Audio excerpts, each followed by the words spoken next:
In this video, we are going to check out whether the knight is having the strength of 3 pawns. And we are going to check out by looking at the game of Andrey Esipenko versus Anish Giri from the game of Tata Steel Chess Masters 2022, round number 8. This game is so fantastic that I think everyone is going to love this game. That's why I've decided to cover this game. So let's check out this interesting game. So, Andrey Esipenko with the white pieces started out the game with 1e4, and Anish Giri with the black pieces replied with e5. And we have the Italian knight to f6, not going for the fried lever. The line is to play d5 takes, knight f5, bishop to b5 check, c6 takes bishop to d3, and okay, black is a pawn down, but in the exchange black is much fast in development compared to the white. This is the line of the fried lever, but we have the d3, and now we have the go piano. c3, castle, and now we have d5. There are two moves to play d6 or d5. I think d5 is much more concrete because first you hit the center, and second you also open up the bishop. Pawn takes, knight takes, rook to e1 attacking the pawn, and now we have bishop to g4. The knight cannot grab the pawn because the queen is hanging on d1. Knight to d2, knight to b6, and now we have h3. And now we have bishop to h5. If black goes for capturing the bishop in this position, we have knight c4, bishop f3, queen f6, queen trade, b4, b5, and here white plays knight to d2. You can't go for capturing the bishop, or else after takes, white is having this very strange, or you can say very bad pawn structure. That's why we have knight d2, bishop b6, but after a4, a6, a5, bishop a7, you can say white is having much more space on the queen side, but okay, in the exchange, white bishop is actually very bad because white pawns are on the dark squares. Yep. So, Anish Giri decided to play bishop h5, keeping the position complicated. Bishop b3, and now we have queen into d3. It looks like white simply gave up a pawn, but now we have knight into e5. Capturing a pawn, and now white queen is hanging on d1, but in the exchange black queen is also hanging on d3. In the game we have queen to f5, but if black goes for capturing the queen, we simply have knight into d3. Black bishop is forced to capture the bishop, knight c5, and now black is forced to prevent the bishop because I can simply go for capturing the bishop and I would be simply a piece plus. So after something like bishop c2, I can simply go for capturing the pawn, and I am simply a pawn up. That is why bishop into d1 was not played by Anish, and he played queen to f5, which looks a very nice move. First of all, black hits the pawn on f2, and second, black is also hitting the queen on d1. So we have all-in-one solution, knight to f3. First, it prevents the queen. Second, now the queen is no longer attacking the pawn. We have rook e8 asking for a rook trade, but now we have g4, and now the queen is attacked, the bishop is attacked. In this position, black can go for playing queen g6, but you can say the bishop on h5 can't go anywhere, so it doesn't make any sense. So we have the, you can say, most natural move in this position, bishop into g4, which makes the game interesting. Pawn takes, queen takes, and it's a check. King h1 is forced, and now we have knight to e5.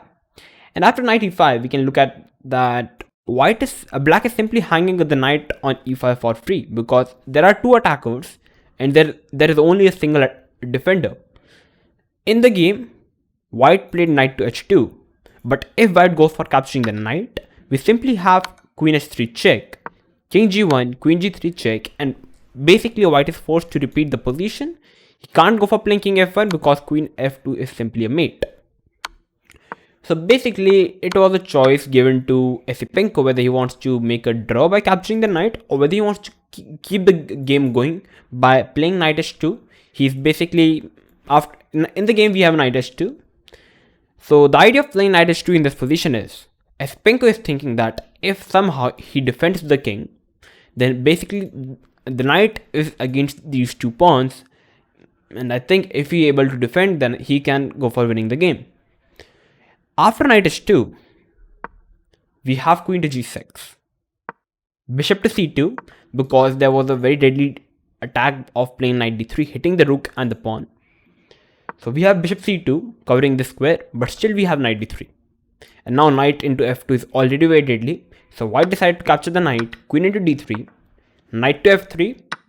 Black simply traded the queens, and now we have bishop into f2. And after bishop into f2, it's basically now a knight versus 3 pawns. So now we are going to look at whether a knight is equally powerful against 3 pawns. Yeah, because knight is having the value of 3 pawns, and yep, that's it. We have bishop to f4 hitting the pawn, c6, rook to d2, and Anish simply played bishop to e3. He simply wants to trade the pieces as much he can. Okay, so after rook into e3, we have knight to d4, knight to c4 hitting the rook, rook f2, rook e8 doubling up the rook on the e file, rook to f1 hitting the pawn, knight to d6 preventing the pawn, knight to f5, and now we have a knight trade. So now basically we have 2 rooks, and now it's purely a knight versus 3 pawns. So now the game is simply going to be interesting. And when I was just looking at this position during the game, I was thinking no matter what the engine is saying, that it's an equal position. Even white is having a slight edge.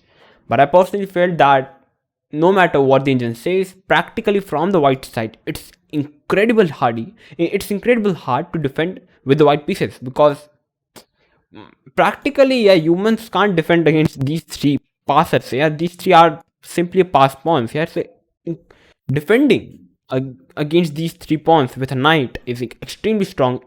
Even there is grandmaster playing with white pieces, and Esipenko very strong. So after rook into f5, we have first f6 defending the pawn, king g2, king f7, rook d1 grabbing the open file. We simply have h5 by Anish asking for a sacrifice.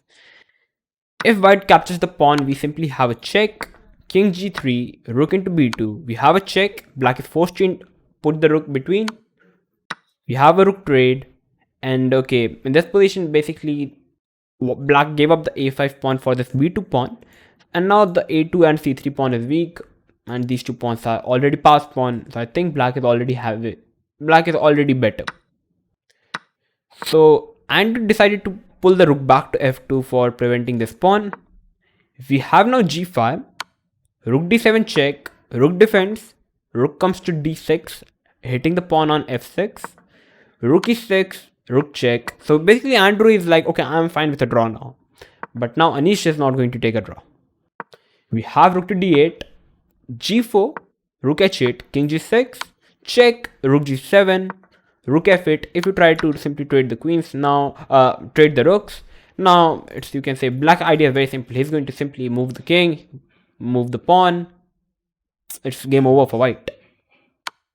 That is why Andrey is keeping these rook pairs on the board. Rook f8, king to g5, knight f1, h4, and now after h4 we have a4.